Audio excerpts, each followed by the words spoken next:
Hi, this is Ann Hill from Dream Talk Radio, and today I have a whole panel of guests.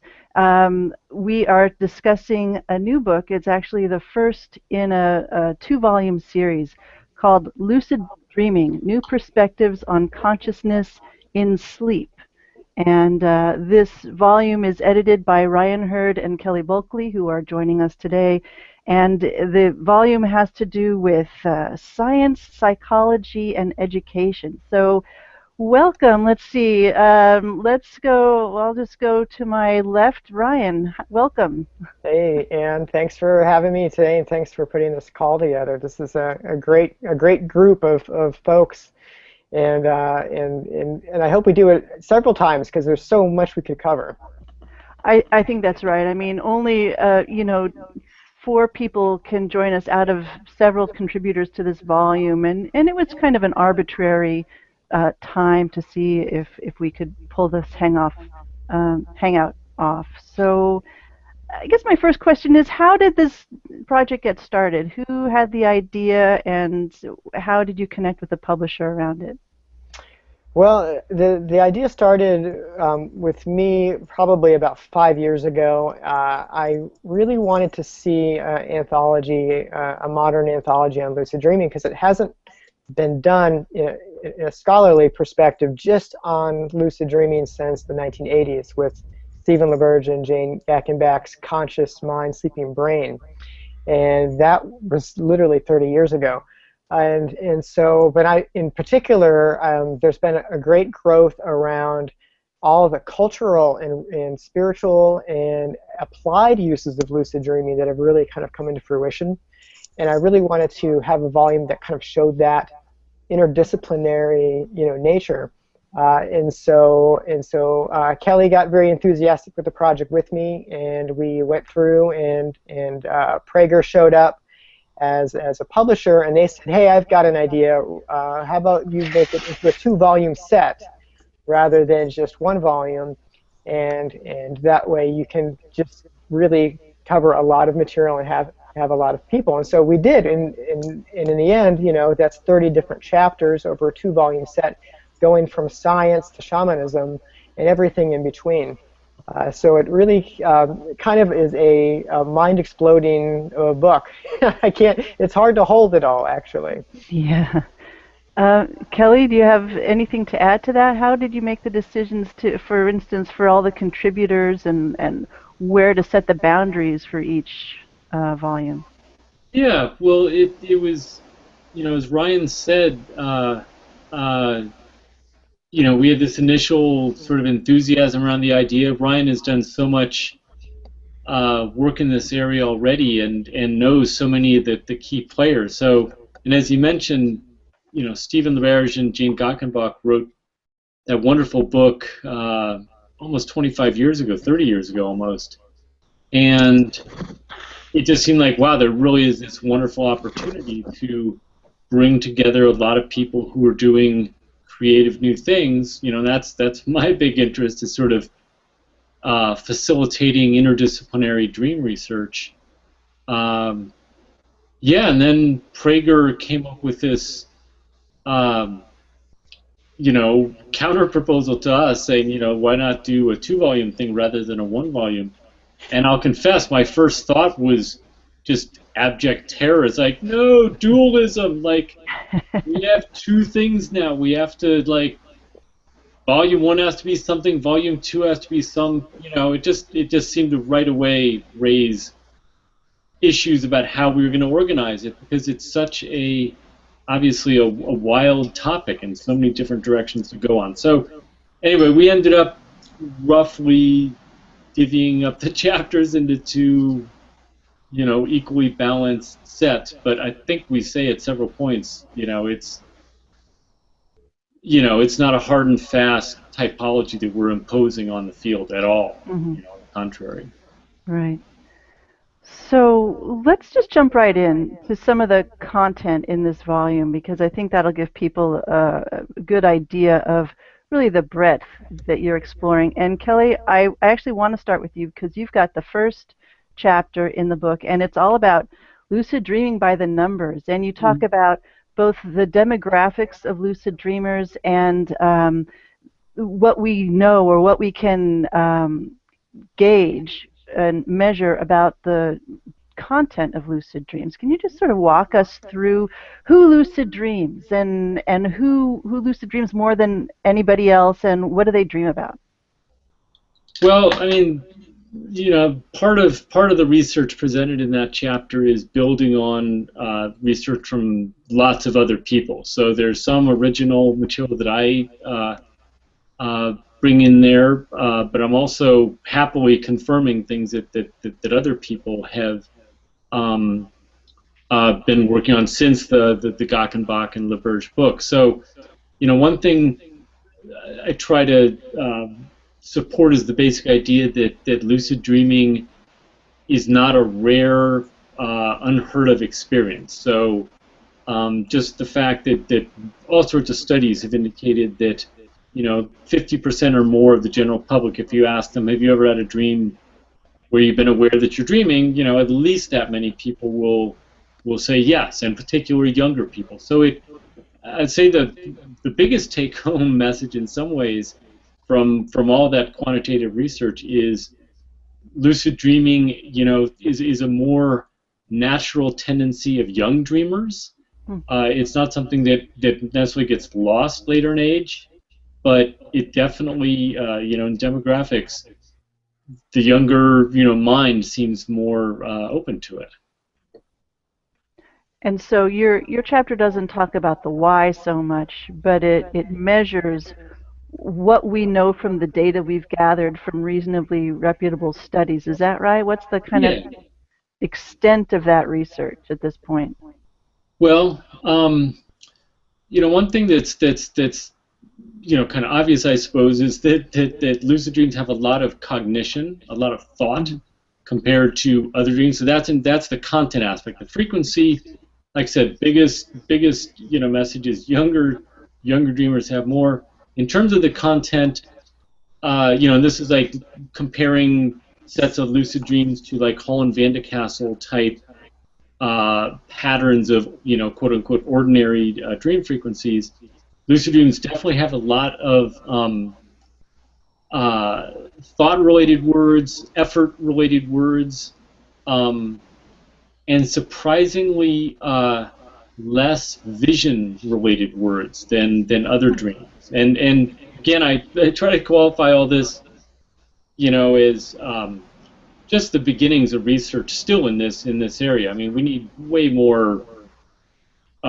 Much larger data sets to help figure this out, but these are the first inklings of patterns, and I think the low vision is indicative that in lucid dreaming there may be a very different kind of brain configuration that relies less on the visual imagination and more on metacognitive kinds of processes. I mean, that's not a brand new finding, but it's another way of studying that phenomenon. Well, that's really interesting. I'll be looking forward to, I'm sure somebody's on that right now, designing a study. Yeah, I'll be interested to hear more about that. The one thing that jumped out at me, aside from just the fascination with, younger people are reporting more lucid dreams, is that in later research you talk about the questions separating out control in dreams and awareness in dreams. I think that's really key, and I'm sure we'll hit on this topic again in this call, but can you talk a little bit about how, what the difference is? Why would that be something that people want to discern in a research question? Well, there's no one definition, of course, of lucidity, and I'm sure, everyone else we're going to talk with today, knows a lot about the multiplicities of lucid dreaming experience, and a simple way of distinguishing between aspects of lucidity is just asking about awareness. Were you aware you were in a dream, and/or did you have some volitional control within the dream to influence behavior, events, and so forth? And the research I've done and other people have done suggests that awareness is much more frequent than control. Maybe twice as frequent, just roughly speaking, it seems, in the studies I've seen. And so that's interesting. That means that either it's easier to gain awareness, or it's harder to gain control, or control. Just that helps open up the again, from a more content-oriented perspective, some of these questions of what's going on in the brain-mind system while people are lucid dreaming, and potentially how can you train people, and help them learn different lucid dreaming abilities. Right. Fascinating. Thanks. Go on, because I'm very conscious. No, talk to other people. That's what you can do back. Moving on. Next up is you, Robert, and I'm afraid that I muted your mic, and I think you might need to unmute that. I'm not quite sure. Can you undo the damage I have wrought here? Oh, now you've muted yourself. Oh, for God's sake. These things. Let's see here. Well, anyway, I'll figure that out in a second. So, Robert Waggoner, author of a great book on lucid dreaming, and your article here is called "Learning the Depths of Lucid Dreaming," and what I am really interested in hearing from you. Did I just mute you again? Yeah. So I've unmuted myself. Can you hear me now? I can. Can everybody else hear Robert? Yes. Okay, great. Awesome. Thank you, Robert, for hanging in there with this call. So I want to talk to you about a couple things in your article. It seems like a summation, a really neat summation of a lot of stuff that I think you're really good at explaining. And you start by talking about the stumbling blocks that people have to learning lucid dreaming. Can you just sort of briefly talk about why this wouldn't happen to somebody who really wants to have a lucid dream? Yeah, so just to tell the viewers, I taught myself how to lucid dream in 1975, 5 years before the scientific evidence emerged. And so I had a long time to experience lucid dreams by myself and to learn how they work and how they function and how one progresses along the path.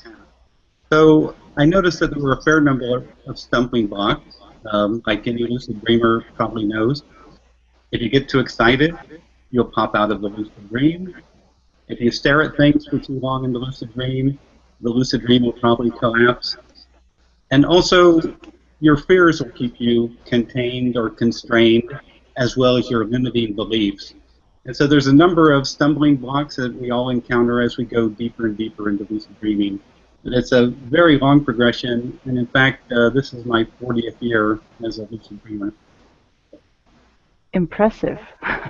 That's really impressive. The other thing that I really liked about your article, you kind of talk about this developmental model of this sort of progression of lucidity, and I mean, it struck me as true just in terms of how I learned about lucid dreaming. Like, you can fly, you can have money, you can make things go away if you don't like them, but that seems like reading your schema. That's kind of like kindergarten. And so maybe can you just sort of talk about those stages or those different ways that we interact with our dreams in lucid dreams? Right. So for me, lucid dreaming starts out in a very childlike way. You normally spend most of your time playing around, having pleasure, seeking pleasure, and avoiding pain, just much like a little child would do. And it's interesting to see that some of the developmental psychologists and others would often talk about, like Piaget did, that children were little philosophers. And you could see that as they went through their developmental stages, how they dealt with explaining things like how the wind occurs or how are waves made and that sort of thing. And so in that first stage of lucid dreaming, you play around a lot, you seek out pleasure, you do all those kind of fun things. But then it occurs to you that to get the most out of this state, you have to learn how to manipulate the state better and how to move within it and explore it. And so then it becomes this new stage of how do you actually manipulate the dream?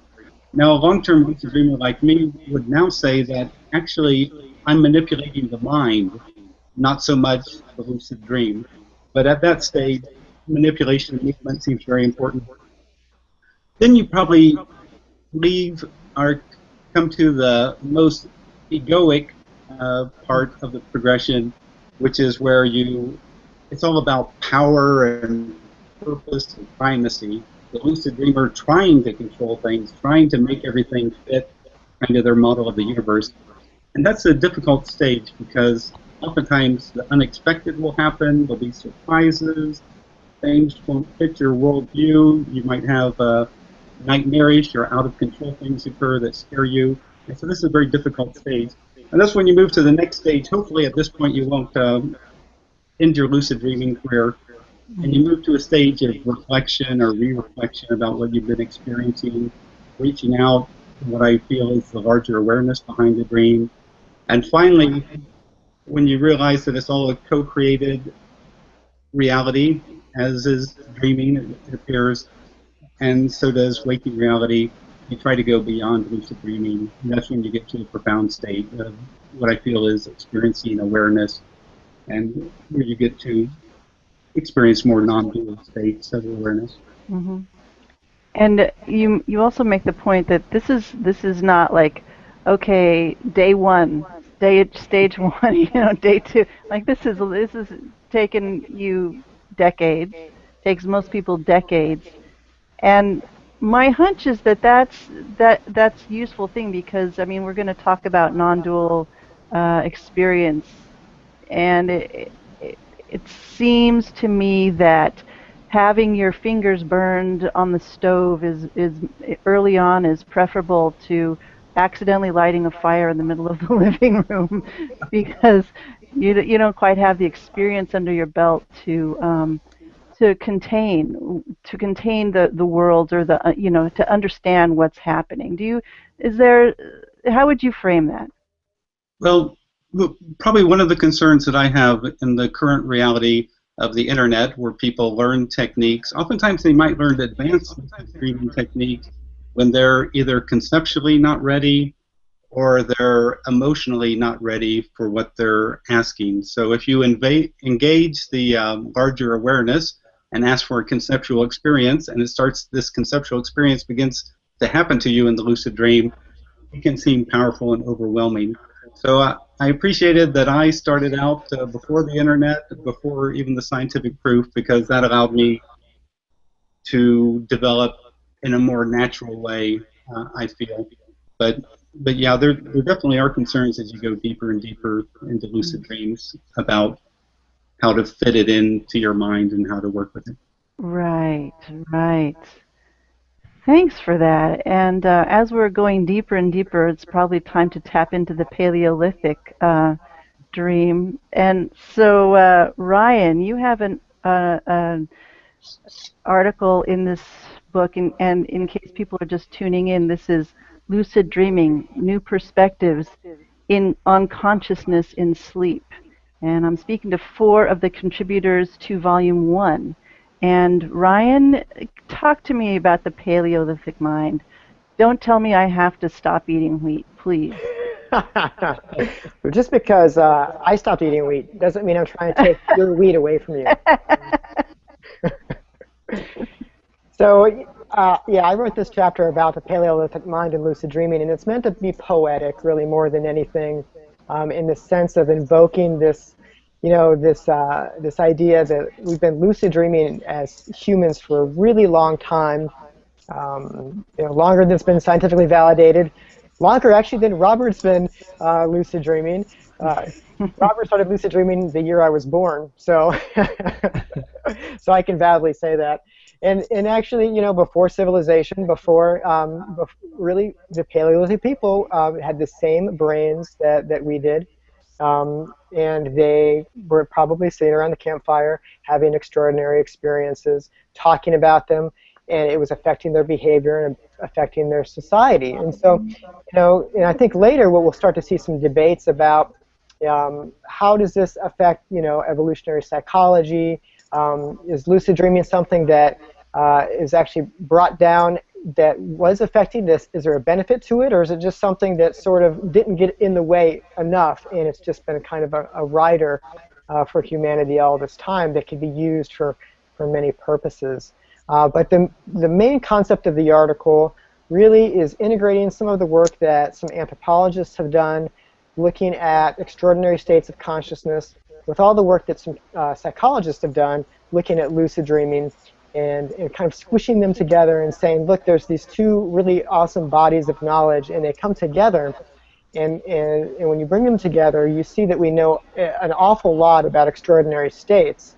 And lucid dreaming emerges essentially as sort of one hybrid state of consciousness in a spectrum among many others, including out-of-body experiences and ancestral visions, sleep paralysis visions, and things like that, things of that nature. Hyper-real dreams in which we have, the kind of waking style thought, like sharpness of thought, but at the same time really strong emotional urges come through, and very dynamic visual imagery.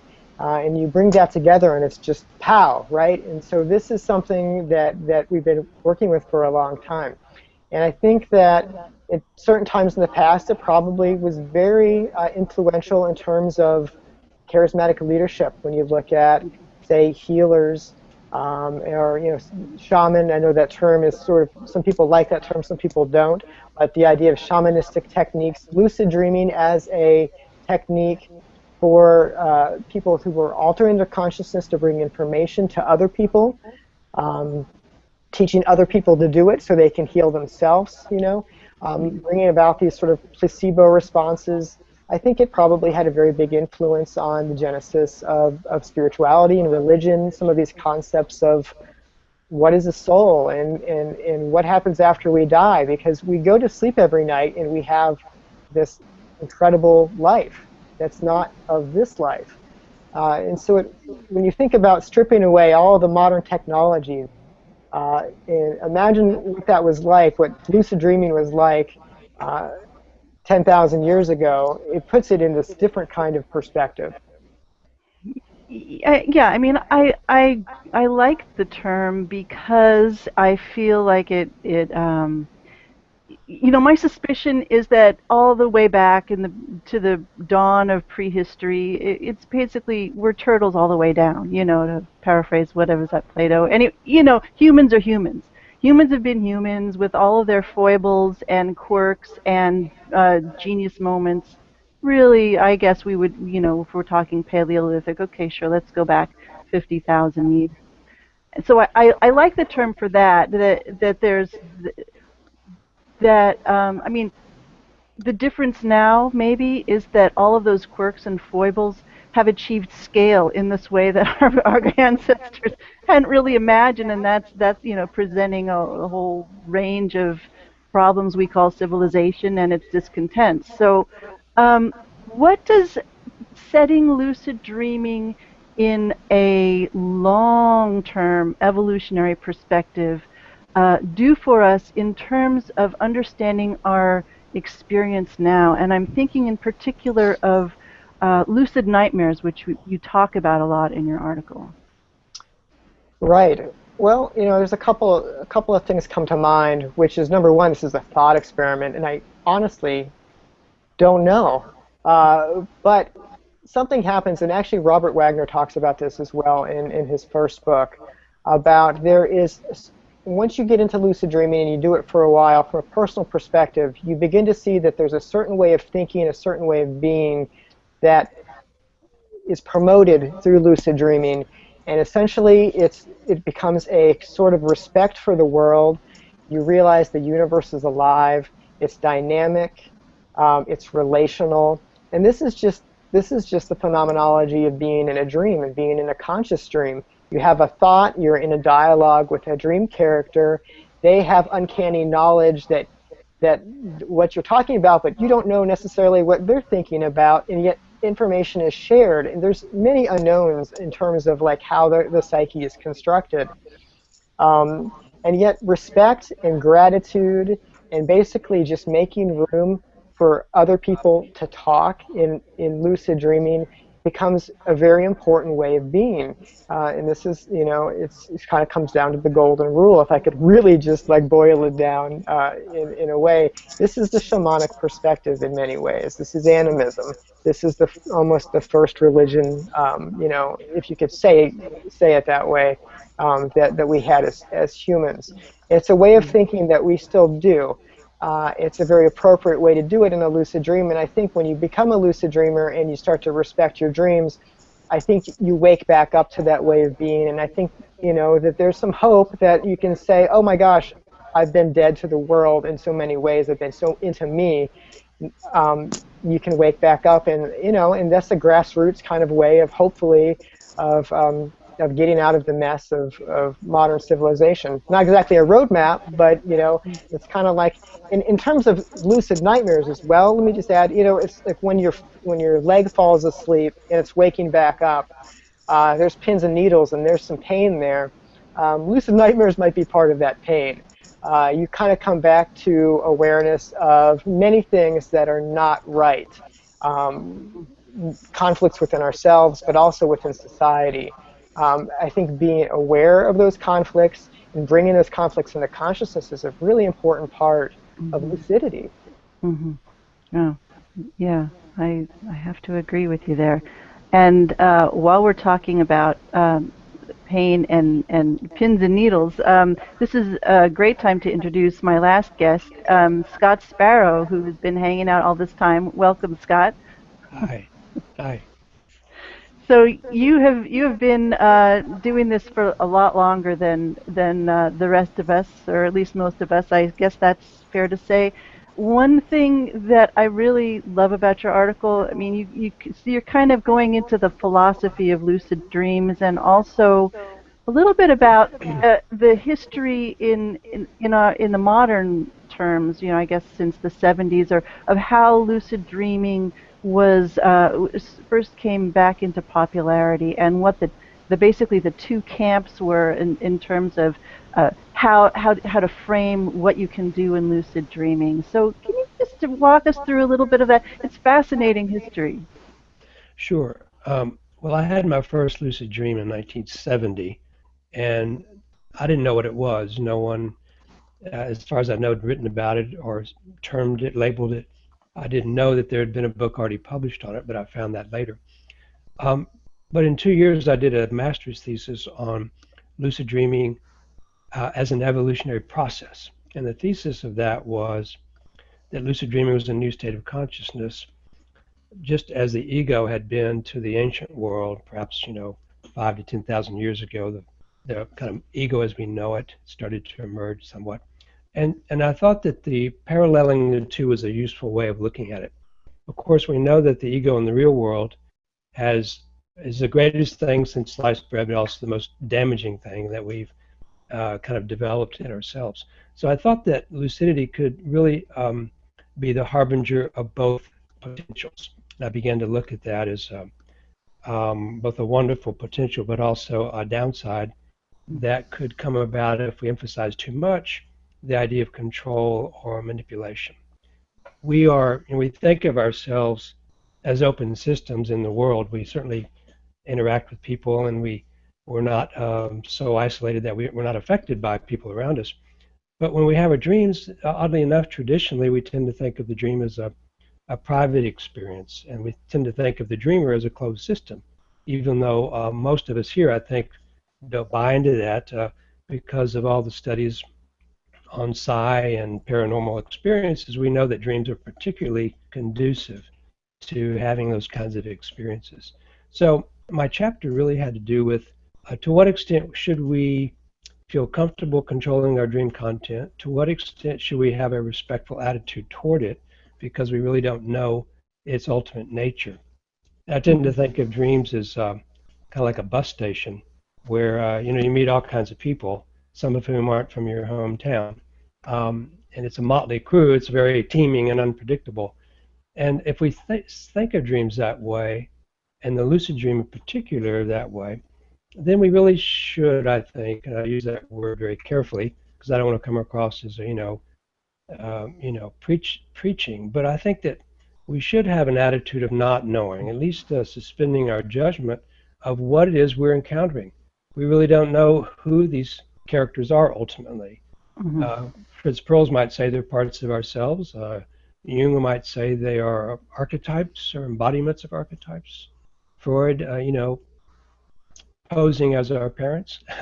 But I know that in the lucid state in particular, these individuals, characters in our dreams, seem particularly real and autonomous. So the chapter was how do we reconcile the perspective that we are free, this is our experience, that we should be as creative as we want to be, versus who is it we're encountering and what kind of ethic or what kind of approach do we need to have psychologically so that we don't end up kind of imposing the ego on valid emergent psychological forces within us that Jung might call the complex or the shadow, Mm-hmm. and others might call actual souls somehow manifesting in our dreams.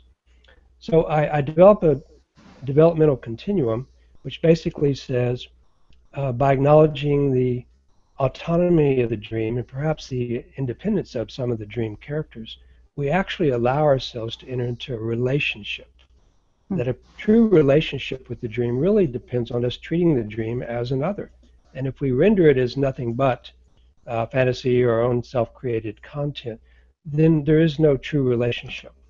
The true relationship can only occur between reflective and autonomous entities. And I think that by essentially holding out the possibility the dream is partly not ours, that we enter into a relationship with it. Somewhat more humble, somewhat more maybe a little apprehensive at times, but certainly capable of achieving intimacy rather than simply domination or whatever we want to do. So entering into a relationship with the dream, does that mean? I mean, you can take that on a lot of different levels, right? There's the landscape of the dream. There's the people, I'm assuming you're talking about, in particular the characters that we might meet in dreams. But are you also talking about the dream state itself? Yes, and the places, the locales. Sometimes in a lucid dream or what appears to be an out-of-body experience, which is fairly indistinguishable, I think, philosophically, with a lucid dream, you encounter locales and places, other planets. I mean, I went to another planet with 5 suns recently. How realistic was that? But it seems so totally realistic and vivid. So just as the places may be entire constructions, there may also be other places we don't know. And just as a people can be partly ourselves, the projection we have onto this amorphous entity, versus the actual identity of whatever we're encountering. It could be a constantly fluctuating, co-created event. So getting back to the lucid nightmares we were talking about briefly with Ryan, you have this great phrase in your article that transcendence is an insufficient solution. So say I come across some like the worst beast or zombie apocalypse figure or whatever that I've ever had in a dream, and so there's a couple different schools of thought, right? One is, oh, I'll just zap it with my laser gun that I just materialized in my hand and sort of transcend it, and the other school of thought might be, well, I should ask it what it's here for. I mean, how do you look at a conflict like that when you were in a lucid dream and we have that split second, fight, flight, freeze, or maybe think of a question to ask it? Like, where do you go to not just go into some sort of escape or transcend mode? Right. Well, first of all, I think the lucid dream is self-correcting, so correcting of us. So if we do something that may be dismissive of something that needs our attention rather than our power, it'll come back and we'll get feedback. But what I really ask is, where are you in your life? If you have an encounter with a monster or would-be rapist or somebody with a gun, the question I have is, what do you need right now? What, developmentally speaking, is more important for you to make that go away or to gain some control, or is it more important for you to reconcile and heal or some kind of relationship with it? Usually it's both are necessary, but we may be at different places based on our experience. I have a lot of clients who've been traumatized, and Right. if they try to make peace with their zombies before they've really found their own personal power, it would be what I call early holy. Mm. They try to make friends and it doesn't work. It just blows up on them. Like me, I tried to dismiss this violent character in my dream by telling him he was a dream and just laughed. And he pulled a knife and he said, "I'm going to show you my new knife." So I had to fight him, and it was appropriate because then I was not powerful enough in myself and the world to do that kind of thing and get away with it. So basically, I fought him, defeated him. In another dream later, he just said to me, "I only wanted your love. I only want your love." But I couldn't have done that in the first step. It would have been early holy. So a lot of my clients are at various stages of their own developmental process, and some need to, shoot the guy back, and sometimes they need to ask him, what do you want? Mhm. So Mm. I don't think it's one answer. It's more of a developmental process. That's great. Thanks. I really like that early holy. That's a great phrase. Did everybody write that down? A client of mine invented that, so years ago. Oh, it's great. Yeah, it's very descriptive. It's very descriptive for how, a lot of our introduction to philosophy is wanting to go into, quickly go into non-dual states of being and perception without, maybe without the development of our ego that needs to take place first. Quick question for each of you, and just pop in if you have something to share. I'm sort of getting into asking all of my interviewees this question because I feel like in our culture right now, we're talking about scaling our quirks. And Scott, you mentioned trauma, and I think trauma, PTSD, is one of the most serious problems that faces our civilization as human beings right now. And I guess my question to each of you is, what do you, an insight, a piece of advice, a ray of hope, where do you see your own understanding of dreams, and in particular lucid dreams, being able to affect that in some positive way? And just anybody speak up and I'll put you on camera. I'll speak. One of the perspectives I've been playing around with is looking at nightmares, some nightmares as initiation experiences. And part of, I think, the work as individuals and as teachers and educators is holding the space so we can go through a proper initiation into adulthood, which is something that our society has really lost. And I mean, it's a violent time, but we're a violent species, and we've been violent pretty much the entire time. But most societies have ways of cooling off their warriors when they come back and reintegrating them into society, and our culture does not do that. That is why PTSD and nightmares is really blowing up, I think, especially on American soil. We just don't have a system that takes care of these men.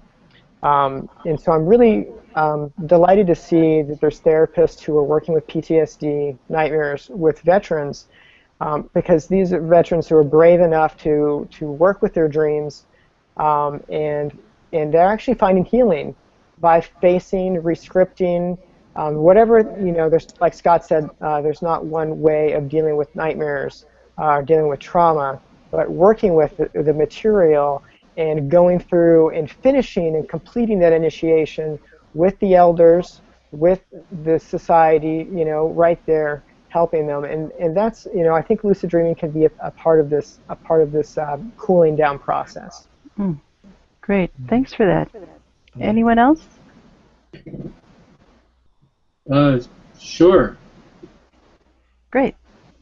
Yeah, well, I mean, I would put it more simply, maybe, just in terms of I think expanded public awareness that a project like this, is hopefully fostering, and the work of Scott and Robert and Ryan certainly have been promoting in all sorts of ways. Just the general awareness that these possibilities of awareness and consciousness and exploration are possible in dreaming. I think we've probably all seen it, that simply letting someone know it is possible seems to give permission to their minds to have lucid dream experiences. That's powerful, and I think that the more, I don't want to say normalize lucid dreaming, but give people a sense that this is part of the heritage of being a human being, of having the kind of minds and bodies we have. And to me, I put most of my slender hopes for the future on the human capacity for amazing creativity and adaptability in the face of unusual circumstances. Our species is really good at that. Maybe that's why we get ourselves into real pickles, because we seem to enjoy getting ourselves out of them. I don't know, but I think that lucid dreaming and the awareness of lucid dreaming definitely plays a role in enhancing that species-wide capacity that maybe will help us out. Great. Thanks, Robert. I see you almost saying something. I'll lean forward. For the practical lucid dreamer out there, one thing that I encourage in both of my books is that they always go to the area of the most sensed emotion or energy in their lucid dream. That's something that I learned relatively early on, that if I was going to resolve anything or learn anything or engage anything, instead of flying away from it or running away from it or turning my back on it, I had to go to the area of the most sensed energy and emotion and see what was there, and if possible, resolve it or learn something by virtue of having done that. And I think if you take that as a general rule in the lucid dreaming, you'll naturally mature in a thoughtful way. Because in my sense of lucid dreaming, the larger awareness, this awareness behind the dream that you can engage, is bringing things to you with the hope that it will be resolved, with the hope that you will respond in an appropriate way, in a thoughtful, creative, adaptive way, and resolve the issue internally so you can move on. That's why I think people who have post-traumatic stress disorder and who have recurring nightmares, often when they become lucidly aware just once, the nightmares cease. And so it's like the larger awareness has seen, okay, finally, you've responded in an acceptable way that will allow the nightmares to, in a sense, be resolved. It's kind of like some computer form that keeps keeping you on that one page and won't let you go beyond it because you haven't responded correctly. And once you respond in a thoughtful way, it lets you free from that recurring nightmare. Mm-hmm. But there are ways of approaching this, and all these issues are actually very deep. But like Kelly, I feel that lucid dreams really do represent a possible shift, a way of allowing us to access inner creativity and really make a quantum leap forward in our understanding of consciousness by virtue of understanding the foundation of this subconsciousness upon which consciousness rests. Yeah, nice. Thank you for that, Robert. Scott, do you have anything else to add to this? In particular about trauma, I work a lot with people who have been traumatized, either sexual abuse or war, and very few of them are ready to become lucid in their dreams. Most of them don't recall their dreams very much. Mm-hmm. So I'm working with fairly unsophisticated clients. However, what I do is I use dream work a lot with them using the principles of lucid dreaming, specifically to get them to re-engage, just as Gestalt therapy does. The idea in trauma treatment, most trauma treatment that we know of that works, involves some degree of exposure or re-exposure to the trauma. So if we have a nightmare, and if we can get clients or people to see the value of re-engaging the nightmare, and I call that dream reliving. Some people call it dream reentry when they actually do it. But what I have people do in my office is to imagine themselves reliving the dream and responding in a lucid way, even though they may have never had a lucid dream. Mm-hmm. Effectively, what they're doing right there in that moment is re-engaging the source of distress, practicing new responses in imagination, and maybe talking about it. And I see that as not only a preparation for becoming lucid. Many of them do become lucid afterwards. But even if they don't, they're resolving some of this conflict just by imagining the reliving of the dream, the re-exposure to it. So I've always thought that dream work didn't really have to bring into it lucid dream induction per se, as long as clients who are suffering from trauma are willing to re-engage these kind of painful dreams. Mm-hmm. Great, thank you so much. I really appreciate all of your thoughts on that subject, but also on lucid dreaming in general. And I've kept you all on the phone for quite a while, or on the computer, I guess. So I will let you go really quickly, but I want to mention that we are going to do a second one of these. And maybe we should just do a rolling series. But anyway, at this point, it's just conceived as a second hangout in the series to talk about Volume 2 of Lucid Dreaming, New Perspectives on Consciousness in Sleep. Volume 2 has to do with religion, creativity, and culture. So I'm really looking forward to that already. I have no idea which contributors to that volume will be able to speak to us, but man, that's going to be a fun one. So thank you so much, Ryan Hurd, Kelly Bulkeley, Scott Sparrow, and Robert Waggoner. This has really been wonderful. Thank you. Thanks. Yeah. Thanks for having us, Ann. You bet. Bye-bye. Bye-bye. Bye.